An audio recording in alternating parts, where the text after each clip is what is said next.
우리가 누군가에게 제안을 하였을 때에 우리가 그것을 거절받으면 우리의 마음이 좀 민망할 때가 있어요.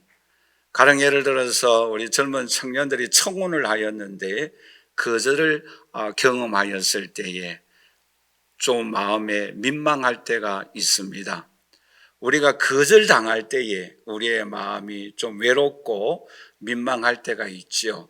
그런데 그 거절을 경험할 때보다도 더 무서운 게 있어요. 그것이 무엇이겠습니까? 그 사람이 어딘가에 참석을 하였는데 잊혀진 존재 취급을 받을 때에 우리는 가장 무섭고 겁이 나요. 내가 분명히 그곳에 참석하였는데 그곳에 참석하지 아니한 사람처럼 마침 없는 사람처럼 취급을 받을 때에 너무너무 섭섭합니다. 외롭습니다. 여러분, 모세를 생각해 보세요. 모세가 40년 동안 궁궐에서 생활을 했습니다. 궁궐을 생활하였을 때는 모든 관심의 초점이 이 모세에게 있습니다. 왜냐하면 왕위를 계승하는 황태자입니다. 그렇기 때문에 애굽의 학문을 모든 정치를 모든 유명한 교사들로부터 배움을 받고 있습니다. 얼마나 궁궐에서 생활할 때 즐겁고 또 모든 것이 풍족하겠습니까? 그런데 40년이 지나고 난 이후에 41살부터 80세까지는 이 모세가 어디에서 생활을 합니까? 미디안 광야에서 생활을 합니다. 외로워요. 힘들어요. 그런데 여기서 생활을 할 때는 찾아주는 사람이 없어요.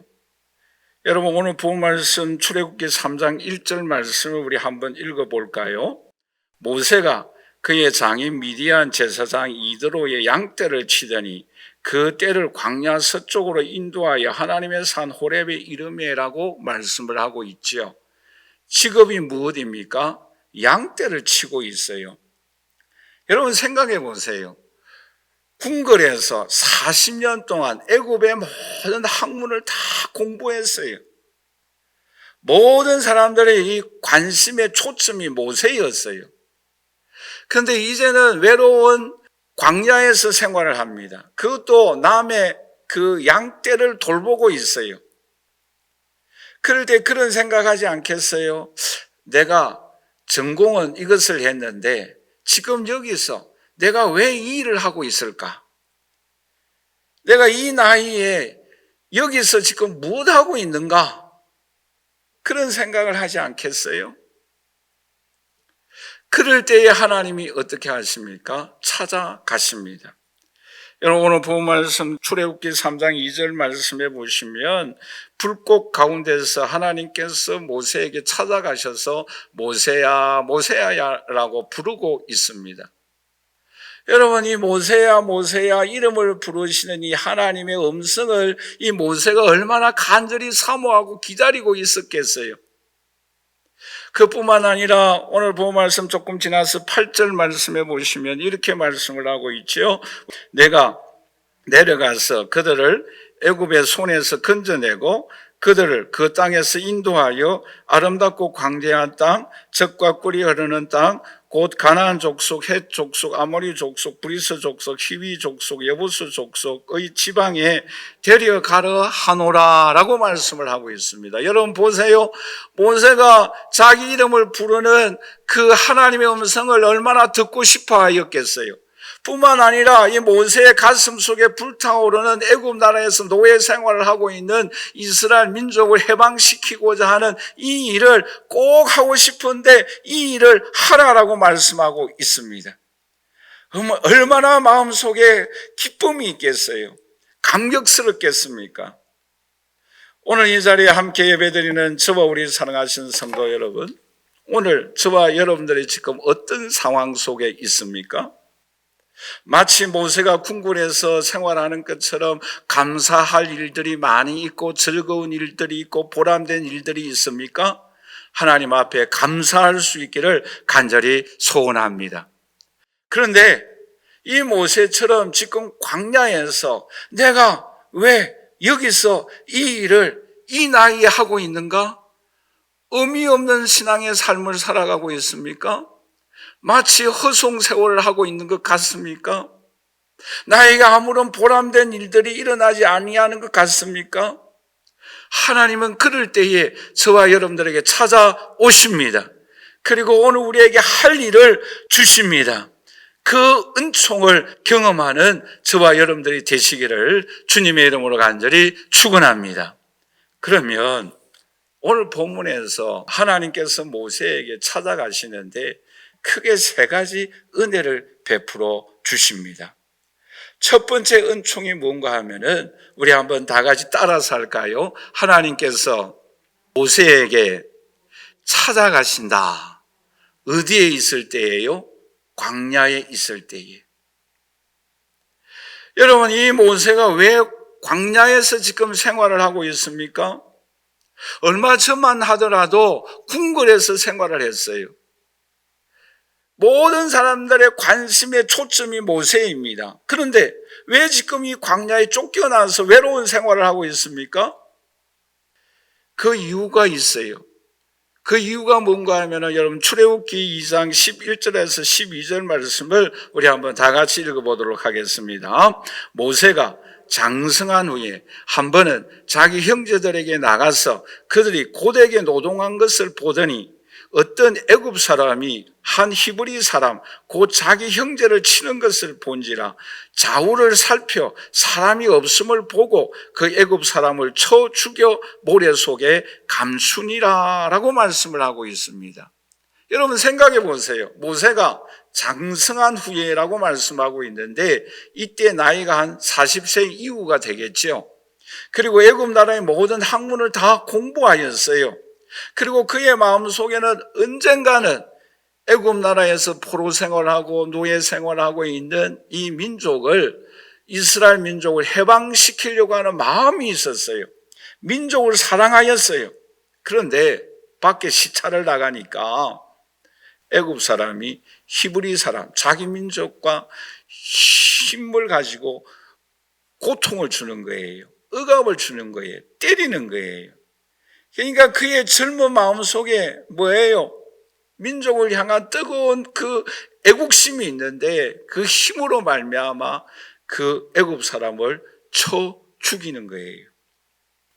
그런데 이 일이 아무도 모르게 한 줄로 알았는데 며칠 후에 밖에 나가니까 자기 민족 백성들끼리 싸우는 거예요.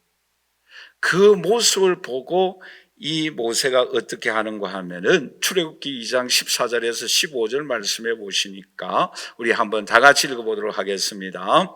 그가 이르되 우리를 다스리는 자와 재판관으로 삼았느냐? 네가 애굽 사람을 쳐 죽인 것처럼 나도 죽이려느냐? 모세가 두려워하여 이르되 일이 탈로 되었도다.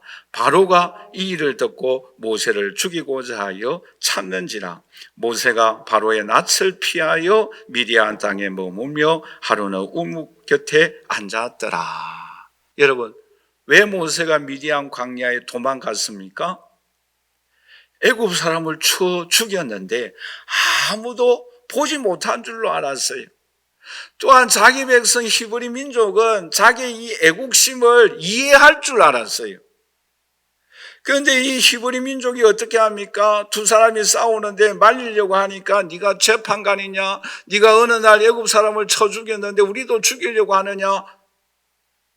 전혀 모세가 생각하였 못한 방향으로 흘러가고 있었어요. 그래서 이 모세는 어떻게 합니까? 미디안으로 도망을 가게 되는 거예요. 그뿐만 아니라 애국 왕 바로가 이 모세를 죽이려고 해서 왜? 자기 민족 백성을 죽여버렸으니까. 그런데 외로운 발걸음을 옮겨서 이 모세가 어디에까지 가는가 하면은 미디안 우물가까지 갑니다. 우물가의 곁에 있는데 이 미디안 지역의 제사장 딸이 7명이 있었어요. 이 7명의 딸들이 양떼를 몰고 이제 우물가에 와서 물을 먹이려고 하였어요. 그런데 여자들이 와서 우물가에 양떼에 물을 먹이려고 하니까 남자들 목장들이 와서 목자들이 어떻게 합니까? 이 여인을 내어 쫓는 거예요. 우리부터 먼저 먹이겠다라는 거예요. 순서는 이 여자들이 먼저 왔는데 힘이 약하니까 남자들이 내어 쫓는 거예요. 그 모습을 보고 이 모세가 도와주는 거예요. 순서적으로 이 미디안의 제사장의 딸들이 먼저 왔다. 좀 더 기다리라. 그러면서 쫓아내고 먼저 먹이는 거예요. 빨리 먹이고 집으로 간 거예요. 집에 가서 아버지가 질문을 하는 거예요. 왜 어떻게 이렇게 일찍 올 수 있었느냐? 우물가에 한 남자가 나타나서 우리를 도와주어서 이렇게 일찍 왔습니다. 그 아버지가 말을 하는 거예요. 그럼 그 사람을 데리고 오라, 대접을 해야 되지 않느냐? 그런 선한 일을 하였는데 우리가 접대를 해야 한다. 그래서 이 7명의 딸들이 가서 모세를 미디안의 제사장의 그 집으로 데리고 옵니다. 세월이 지나가요.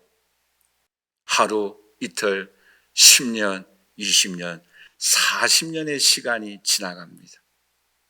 그 가운데서 이 제사장 이드로의 딸 중에 십보라라는 여인과 결혼을 합니다. 그런데 그 40년의 기간은 이 모세에게는 너무나 힘든 기간이에요. 여러분 생각해 보세요. 40년 동안 애국 궁궐에서 너무너무나 뛰어난 학문을 공부했어요. 말과 행동에 능하더라라고 말을 하고 있어요. 그런데 이 40년 동안 지금 외로운 광야에서 생활을 하고 있습니다. 여러분 그럴 때 이 모세의 심정이 어떻겠어요? 내가 왜 이런 일을 해야 할 것인가? 여러분 가끔 그런 생각할 때가 없습니까? 내가 왜 여기에서 이 나이에 이 일을 내가 왜 하여야 할 것인가? 그런 갈등과 고민을 할 때가 있어요. 그런데 그럴 때에 하나님이 찾아가신 거예요. 모세야, 모세야, 네가 어디에 있는가? 예, 제가 여기 있습니다. 그리고 하나님께서 이 모세에게 그토록 하고 싶은 이스라엘 민족을 해방시키라라는 사명까지 주십니다.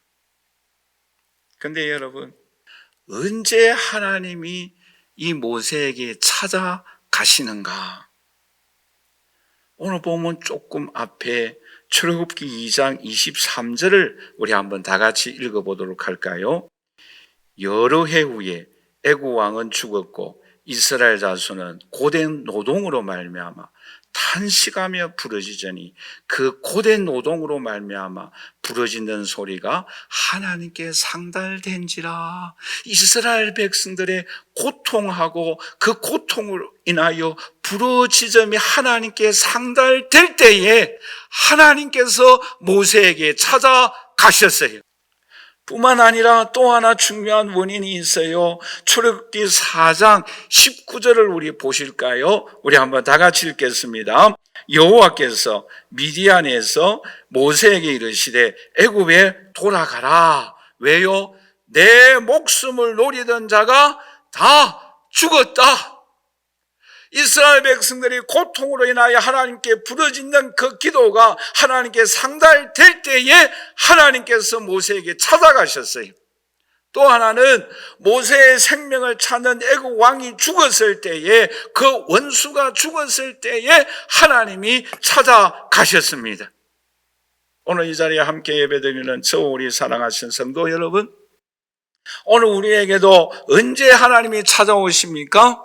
우리의 고통이 우리의 아픔으로 인하여 하나님 앞에 부르짖을 때에 그 때가 되어지면은 하나님이 우리에게 찾아오십니다. 그 때를 우리는 기다려야 합니다. 여러분, 그런데 여기서 더 주목해야 할 사실이 있어요. 왜 하나님께서 40년 동안 미디안 광야에 이 모세를 보내게 하셨고 왜 허송세월과 같은 시간을 보내게 하였을까요? 이 40년간의 미디안 광야 생활은 마치 그곳이 어떤 곳인가 하면은 이스라엘 백성들이 40년 동안 방황하였던, 출애굽하고 가나안 땅을 향하여 나아갈 때에 방황하였던 그 기간, 그곳이 바로 광야입니다. 여러분, 모세가 어디에 있었는가 하면은, 여러분 빨간 표시에 난 곳 있죠? 고센 땅이고 미디안 광야예요. 이 광야가 어느 길인가 하면은 출애굽한 이스라엘 민족의 그 길이에요. 그 고대예요. 여러분, 언제 하나님이 모세에게 찾아갔습니까? 이스라엘 백성들이 고통 때문에 부러지질 때에 찾아가셨어요. 여러분, 왜 하나님께서 모세에게 광야의 그 양떼를 돌보면서 아무런 의미 없고 버려진 인생 같고 잊혀진 삶을 살아가게 하였습니까? 그곳은 이스라엘 백성들이 출애굽하는 과정 속에서 지나가야 할 광야 생활을 미리 경험하게 하여 주셨어요. 여러분, 오늘 우리에게 의미 없는 것 같은, 잊혀진 시간을 보내는 것 같은 그 삶 속에 하나님은 오늘 우리에게 의미 있는 삶을 살아갈 수 있도록 미리 예습시켜 주시는 줄 믿습니다. 그 일상생활 속에서 아무런 의미가 없고 보람도 없고 가치가 없고, 나에게 이 일이 왜 이런 일을 해야 할 것인가, 왜 여기에 살아가야 할 것인가 라고 생각하는 그 곳이, 그 삶이 하나님께서는 미리 예비하여 주시고 미리 예습하게 하여 주시는 은총인 줄 믿습니다. 여러분 생각해 보세요. 다윗이 물맷돌로 양들을 지키고 있었어요. 그런데 그 물맷돌은 누구를 죽이게 하여 주십니까? 골리앗을 죽이는 데에 미리 예습하게 하여 주신 거예요. 여러분, 오늘 우리는 일상생활 속에서 아무런 의미 없는 것 같은 일이지만 하나님은 의미가 있도록 우리에게 역사하여 주십니다.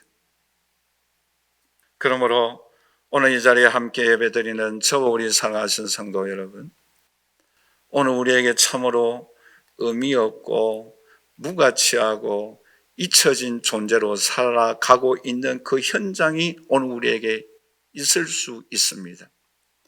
그러나 하나님은 우리의 고통으로 인하여 부러지질 때에 하나님은 오늘 우리에게 찾아와 주십니다. 그리고 그 의미 없는 시간, 그 의미 없는 일들로 하여금 하나님은 이스라엘 백성들을 지도하고 인도하게 하는 그 미리 예습하여 주시는 하나님의 손길이 오늘 저와 여러분들에게 나타나 주십니다. 그러므로 오늘 우리들은 일상생활 속에서 우리가 하고 있는 그 일에 최선을 다할 수 있기를 주님의 이름으로 간절히 축원합니다. 두 번째로, 하나님은 모세에게 어떤 은총을 베풀어 주셨습니까? 우리 한번 다 같이 따라서 할까요? 하나님은 모세에게 뜰기나무 가운데 불로 나타나셨다. 여러분, 왜 하나님은 하필 뜰기나무 가운데 불이 붙게 하였을까요? 여러분, 이 광야에는 뜰기나무가 굉장히 많이 있다고 합니다. 그런데 이 뜰기나무는 이 사막에서는 열이 많이 일어나잖아요. 뜨겁잖아요. 그렇기 때문에 이 뜰기나무가 보통 한 1m 정도 되는데 스스로 불이 붙는다고 합니다. 그러니까 스스로 불이 붙어서 사라진다라는 거예요. 그런데 오늘 본 말씀해 보시면 두 가지 기적이 일어나죠. 뜰기나무 가운데 불은 붙었는데 뭐예요? 두 가지 기적이 무엇입니까? 불이 꺼지지 않는 기적이 일어납니다. 또 하나가 뭐예요? 나무가 없어지지 아니하는 기적이 일어나는 거예요. 이 불을 누가 붙여주었어요? 하나님이 붙여주셨다라는 증거입니다. 여러분 보세요. 이 뜰기나무는 찌르는 가시 역할을 합니다. 아무런 쓸모없는 흔한 가시예요.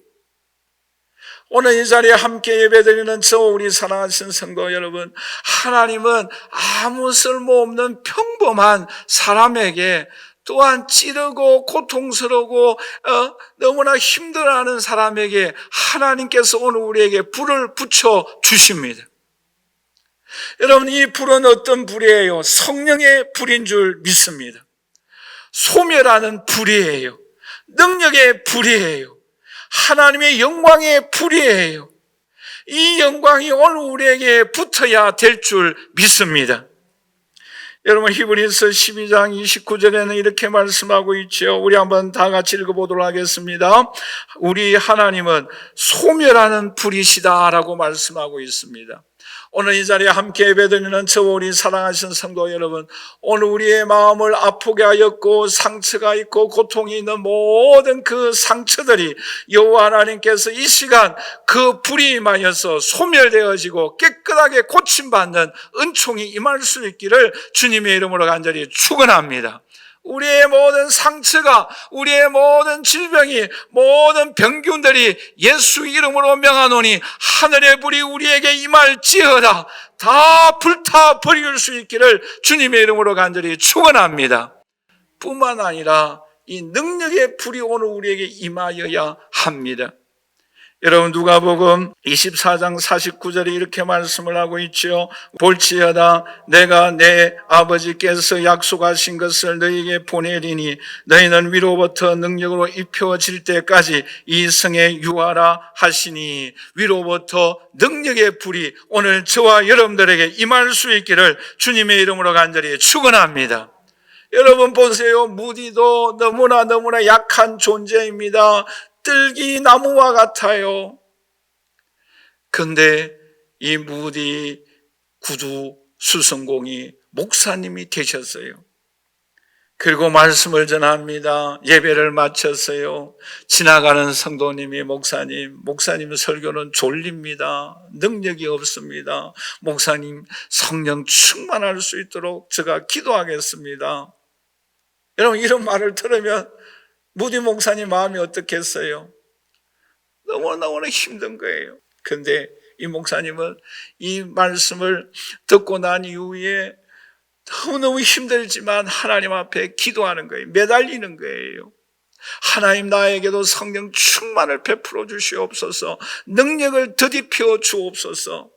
늘 항상 기도하고 간구하였어요. 그런데 이 무디 목사님이 34살 때에 11월 달 뉴욕 거리를 걸어가고 있었을 때에 이 성령이 강하게 역사하였던 것입니다. 그리고 그 이후에는 유명한 부흥사가 되어지는 길을 향하여 나아갑니다.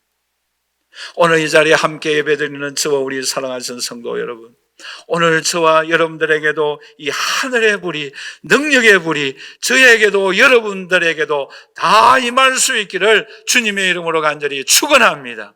우리는 이 능력을 힘입어야 합니다. 여러분, 찰스 스윈돌 목사님이라는 이 목사님이 쓴 모세라는 책이 있어요. 그 책에 보면 이런 말이 있습니다. 하나님이 뜰기나무 안에 계시는 한 아무리 오래된 뜰기나무라도 다 태울 수가 있다. 이것은 진리이다라고 말한 바가 있습니다. 여러분, 아무리 뜰긴 나무가 부족하고 연약하고 나이가 연세가 많든 적든 학력이 있든 없든 어떠한 상황에 있다 한다 할지라도 이 뜰기 나무에 하나님의 불이 임하면, 하나님이 계시면, 하나님의 영광이 나타나면 모세와 같이 하나님 앞에 영광을 나타나는 일에 쓰임받는 주의 자녀들이 되는 줄 믿습니다. 오늘 우리는 그러한 사람들이 되어져야 합니다. 여러분, 그래서 영어로 이런 말이 있어요. Nobody. 나는 아무것도 아니다. 여러분, 모세가 그렇잖아요. 광야 생활 속에서 나는 아무것도 아니구나, 아무것도 아니고 나는 부족하다라고 하였을 때에 하나님이 찾아오셨고 불이 임하였고, 그러므로 썸바디가 되어줄 수 있는, 하나님께서 쓰실 때에 어떤 사람이 되어지는 하나님의 특별한 사역을 위하여 쓰임받았던 것처럼 오늘 저와 여러분들에게도 이런 은총과 축복이 나타날 수 있기를 주님의 이름으로 간절히 축원합니다. 마지막 세 번째로 하나님께서 모세에게 어떻게 나타나셨습니까? 우리 한번 다 같이 따라서 할까요? 하나님은 모세에게 임재의 은혜를 베풀어 주셨다. 여러분, 모세가 하나님의 이 임재를 경험하기 이전에는 이스라엘 백성들을 어떻게 인도하려고 하였습니까? 여러분, 사도행전 7장 22절 말씀해 보시면 이렇게 말씀을 하고 있죠. 우리 한번 다 같이 읽어보도록 할까요? 모세가 애굽 사람의 모든 지혜를 배워 그의 말과 하는 일들이 능하더라. 그러니까 힘이 있었어요. 어떤 일이든지 나는 무엇이든지 할 수 있다라고 생각했어요. 그런데 어떤 결과가 나타나는가? 사도행전 7장 23절에서 25절에 보시면 우리 한번 다 같이 읽어보도록 할까요? 나이가 40이 되매 그 형제 이스라엘 자손을 돌볼 생각이 나더니 한 사람이 원통한 일 당함을 보고 보호하여 압제받는 자를 위하여 원수를 갚아 애굽 사람을 쳐 죽였어요. 보세요. 쳐 죽였어요. 그렇죠? 왜? 내 힘으로 할 수 있다. 쳐 죽이고 말았어요. 그런데 그의 마음속에 이런 생각이 있었어요. 우리 같이 읽도록 하겠습니다. 그는 그의 형제들이 하나님께서 자기의 손을 통하여 구원해 주시는 것을 깨달으리라고 생각하였으나 그들이 깨닫지 못하였더라. 그 히브리인들이 자기가 도와주면은 고맙다, 감사하다 이렇게 인사할 줄 알았는데 누가 뭔데? 너가 우리의 재판관인가? 그 애굽 사람을 쳐 죽였던 것 같이 우리들을 쳐 죽이려고 하는가? 전혀 모세가 생각하였던 그 방향으로 나아가지 못했어요. 여러분, 여기서 오늘 우리에게 무엇을 교훈해 주고 있는가 하면은 동기는 좋아요. 그런데 결과는 어떻게 나타납니까? 사람을 죽였어요. 이스라엘 민족을 노예에서 해방시키려고 하는 그건 누구나 다 들으면 좋아요. 그렇잖아요? 동기는 너무 좋아요. 애국심이 있었어요. 자기 민족을 사랑하는 마음이 있었어요. 근데 결과는 어떻게 되어집니까? 나빴어요. 사람을 죽이고 말았어요. 왜 그러합니까? 중간에 내 힘으로 하려고 했어요. 왜요? 말과 행동에 능하였기 때문에, 학문이 있었기 때문에. 누가 나만큼 배웠는가?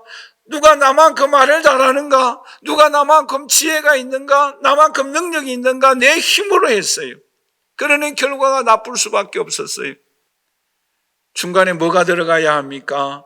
하나님의 개입, 하나님의 역사, 하나님의 손길, 하나님의 은총의 손길이 반드시 있어야만 결과도 좋게 나타나게 됩니다. 근데 보세요.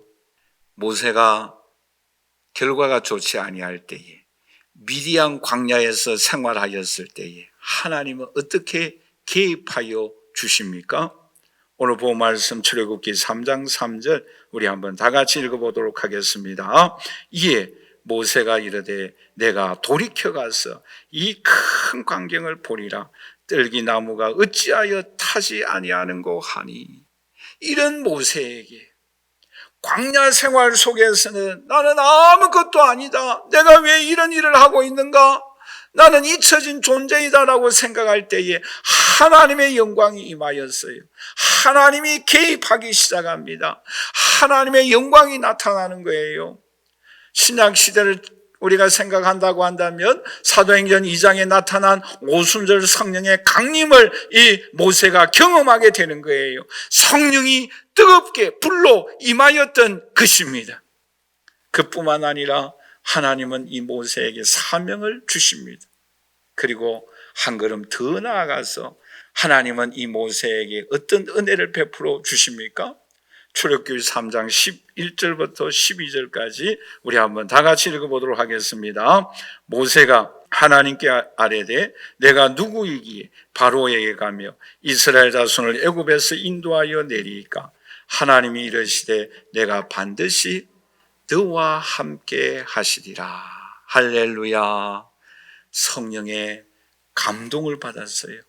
성령 충만을 경험했어요. 하늘에서 불이 임하였어요.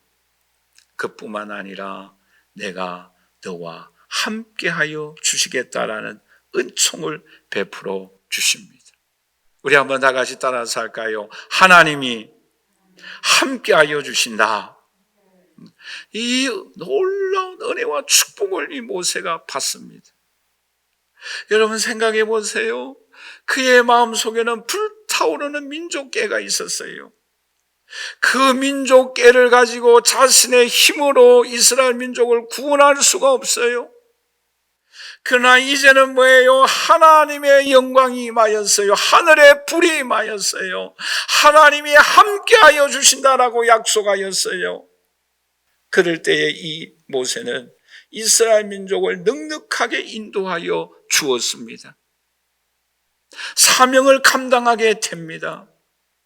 그러므로 이 자리에 함께 예배드리는 저와 우리 사랑하시는 성도 여러분, 여호와 하나님께서 저와 여러분들과 영원히 함께하여 주십니다. 이 은총을 우리는 경험하여야 합니다. 여러분 보세요.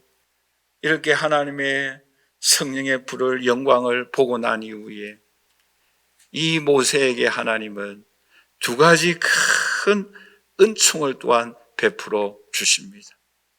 하나는 뭔가 하면은 우리 한번 다 같이 따라서 할까요? 거룩한 삶을 살아가야 한다.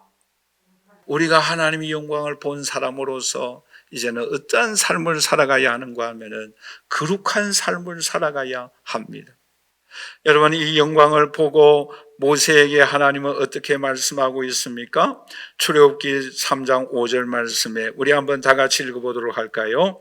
하나님이 이르시되 이리로 가까이 오지 말라. 네가 선 곳은 거룩한 땅이니 내 발에서 신을 벗어라. 내 발에서 신을 벗어라. 왜요?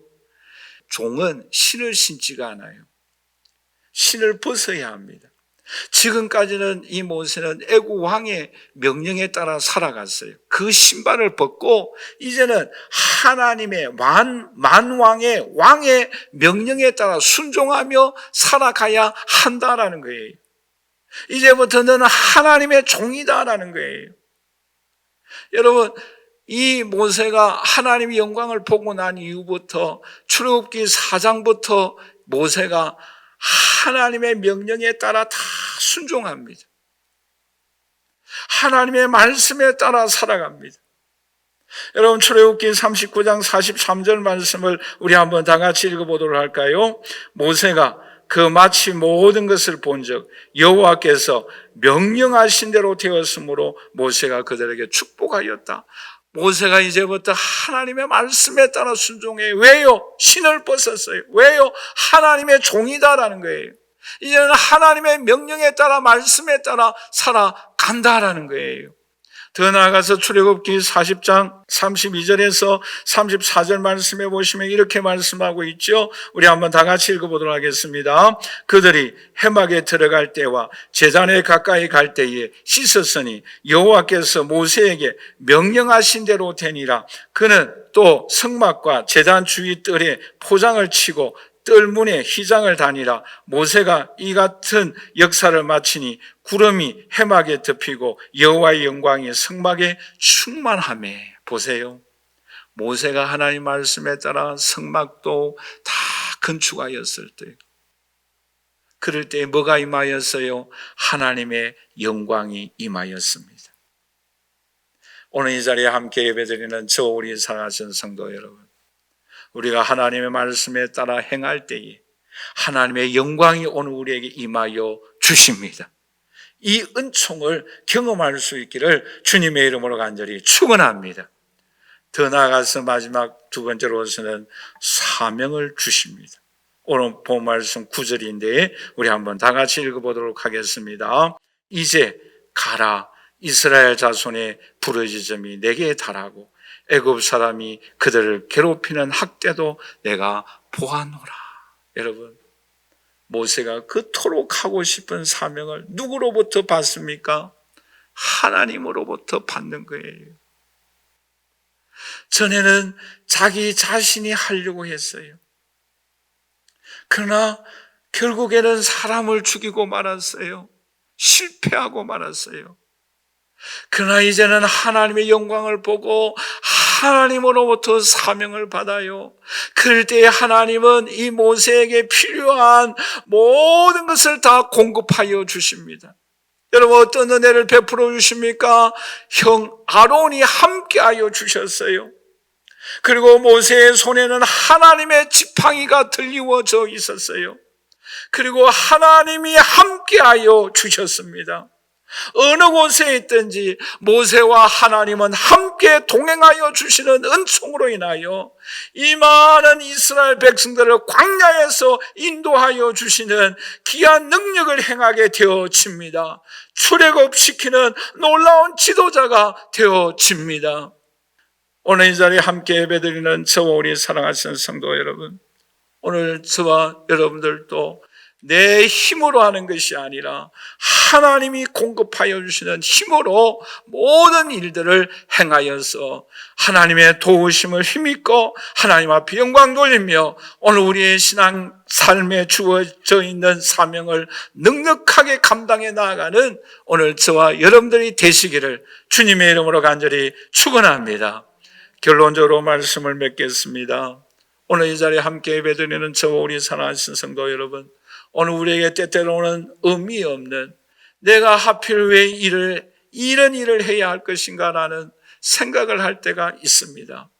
그러나 그 모든 일들에는 의미가 있어요. 그 모든 일에는 하나님의 손길이 있습니다. 우리는 그 하나님의 손길을 바라보며 성실하게 감당해 나아가십시다.